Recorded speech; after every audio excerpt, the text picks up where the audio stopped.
जय जगन्नाथ सांग मैंने केमिति अच्छे समस्ते मु भलरे अच्छी आशा करुँची आपण मैंने भलरे थिबे।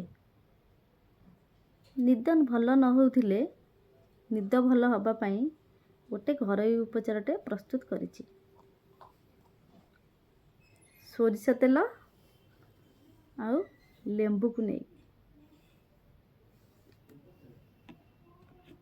देखंतु गोटे पात्र रे मु सोरिष तेल नहीं आउ फाळे लेंबू नहीं सोरिष तेल रे लेंबू को चिपुड़ी देउची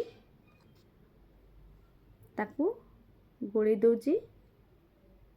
खाई सारिबा परे सोइबा को जते बेले जिबे पादरे ए सोरिष तेल को मालिश करिवे। राति रे केमती निद होला मते सखाळू कमेंट माध्यम रे जणैबे। आउ जो तेल बलिबो आकू 7 दिन रु 8 दिन लगेई पारिबे किछि खराब होबनी। जय जगन्नाथ सांग माने रहुछि।